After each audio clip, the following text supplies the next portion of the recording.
My name is Nancy Kellner, and I'm a recovering attorney. It's much more difficult to recover from being an attorney than it is to recover from breast cancer. It sticks with you a lot longer.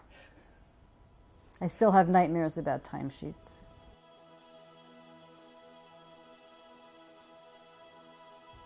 I'm one of the three co-founders of WeCanRow DC, which, as you've probably heard, is a team of breast cancer survivors that rose together.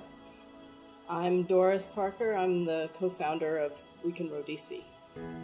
Well, I was a breast cancer survivor in 2002, and as part of my recovery, I discovered rowing as a sport. I had never done it before, but it looked like it would be fun, and I figured at that point I had nothing to lose. I was just wanting to come back and feel normal again. So I went to the boathouse near my home in Alexandria, and I asked them if I was too old to learn to row, and they said no. So I just loved it. The minute somebody put an oar in my hand, I was just totally hooked on it.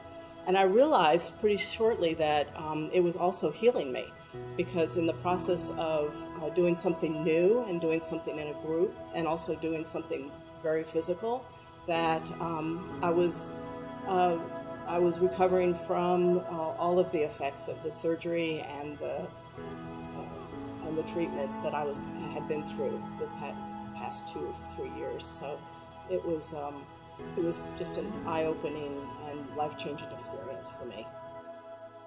When I was diagnosed with cancer, I was embarking upon what was supposed to have been a sabbatical year from practicing law. And so I was all set to take my year off and regroup and figure out what I wanted to do. Promptly got sick with a bad sinus infection, but this was sort of endemic.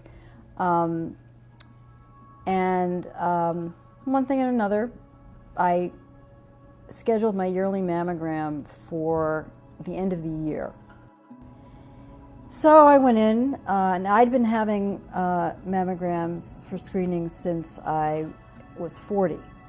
So I really wasn't terribly concerned. I had been going through this, I had gone through it a number of times. In early January, I got a call saying that I needed to go back for more films. So I thought, great. I went in, they took more films, and then they ushered me in for a sonogram because they saw a black dot about the size of a pea. And that's when everything became insane. The radiologist told me that I needed to contact a surgeon, that I needed to schedule a biopsy. And, you know, at this point is when the wind starts rushing in your ears. I was pretty devastated because I thought I was going to have to quit my job. And I had just moved to Alexandria. We'd only been here about 3 months when that happened. And so I didn't know anybody. I didn't have a community. And so I was pretty devastated with it. And plus, I was a very healthy person. I had stayed active. I had done all the things that people are supposed to do to maintain their health. And here I was, with a cancer diagnosis. I just couldn't believe it. I couldn't get my head around it. I was diagnosed on my 42nd birthday, which wasn't a very happy day. It was totally unexpected. I was in a study at the Naval Hospital, Bethesda, and they said, "Oh, you're fine." And like a year later, I had a breast cancer diagnosis. I'm Beverly. I'm one of the co-founders of WeCanRow DC. Well, I had had a mammogram 6 months prior, and then I found a lump, and the lump was growing pretty quickly. So, it was growing exponentially, and over 3 weeks from when I found it to when I had the biopsy, and then like 2 weeks later, I had a bilateral mastectomy, and it had grown to the size of a plum, so it was very fast. But when I was diagnosed, I was working a lot. I wasn't exercising a lot. I was a defense contractor, and we did war games, and my cancer diagnosis came right as we were finishing up a war game, which is like a big conference, a big seminar. So it was a lot of stress. I think that probably contributed to it. I have two boys. They were in 5th grade and 8th grade at the time, so it was hard for them to, have a mom with cancer. They thought I was going to die. One of my principal goals was getting back on the water as quickly as possible. I learned how to row in 2002, and because I had done a fundraiser with a friend for Georgetown Visitation's girls crew team, it absolutely captivated me from the first time I got into a boat, and it was something I really wanted to do. The river has always been appealing to me, and I think that Alexandrians don't utilize it as much as we could. And also, during my treatment, I was driving up and down the George Washington Memorial Parkway to go to Bethesda to get my chemo and so on.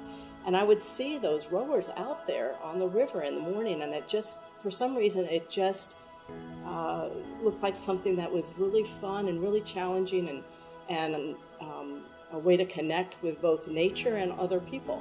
And because, again, I was new to the community, I was just looking for that sort of connection. And so rowing seemed like to fit the perfect bill, even though I had never done it before and I didn't know anybody who had ever done it. I tried to stay healthy, I tried to stay active, and it really helped with my recovery. But at the end of that period of time, I felt like I wanted to try something different. I wanted to try a new challenge. And I think a lot of people, after they've been through a cancer diagnosis, have a sense that they shouldn't be waiting for something to happen again before they try something that they've always wanted to do.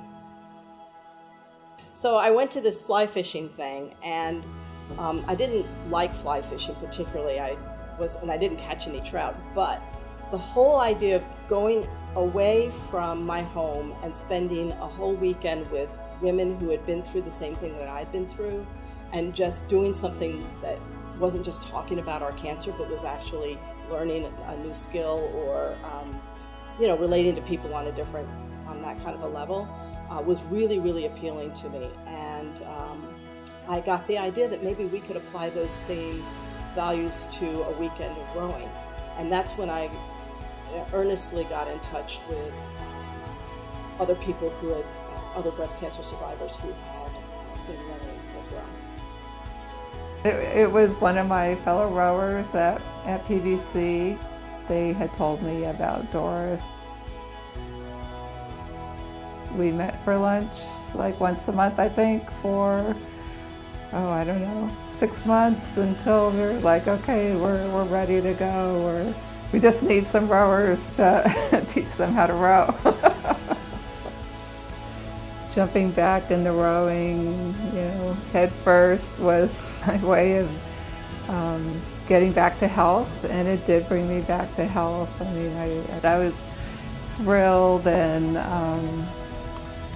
just exhilarated by practice. So it was just coming back to life, and coming out of that gray chemo cloud that kind of envelopes you as you're going through treatment.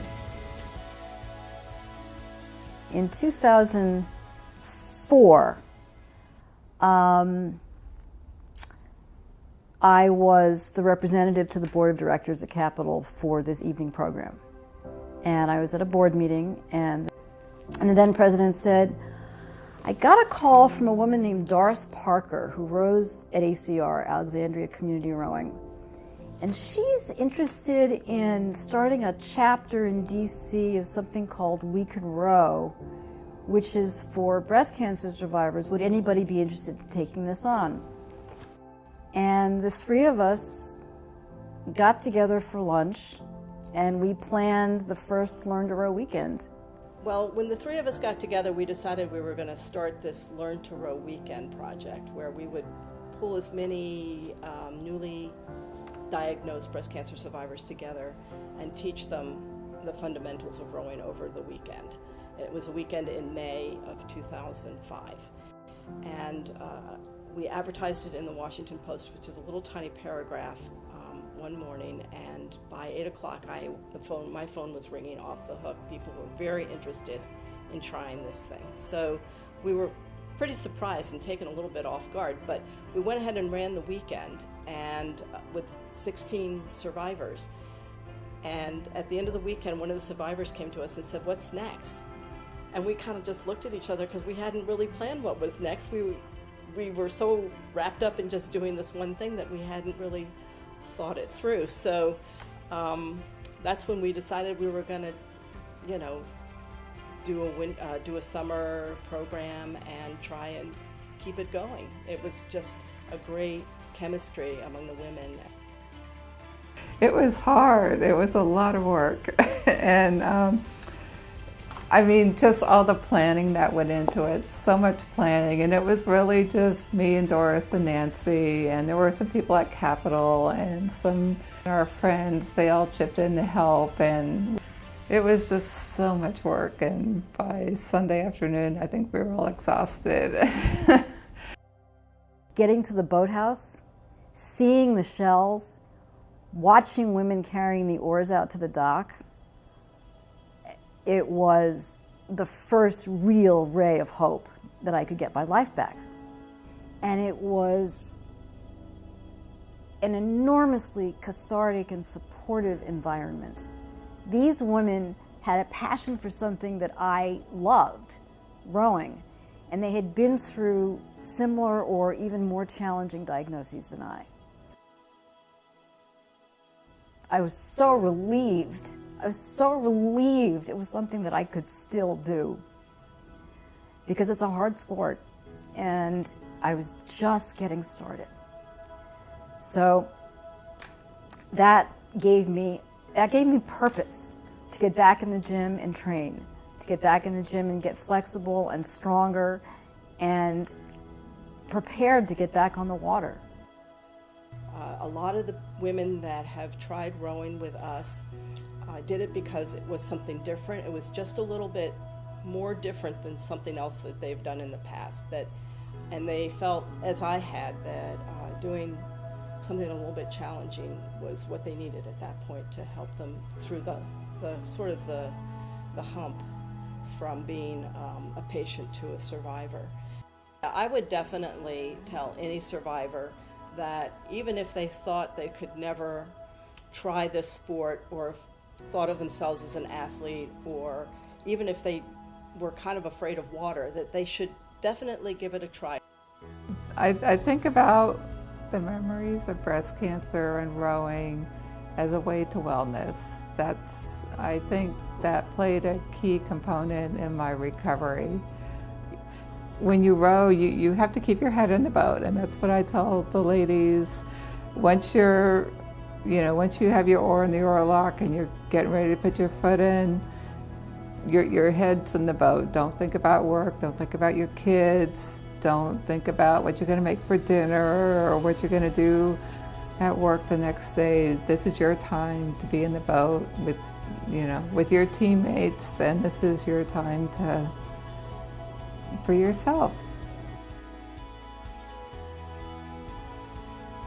It's enormously rewarding to watch women who are scarred and battered and tired and unsure of what their bodies can do come out on the other end and lift a boat, to exert themselves physically, to really get lost in learning this highly technical and challenging sport and feel accomplished, feel like, not only did they beat cancer, but they are stronger than they ever have been.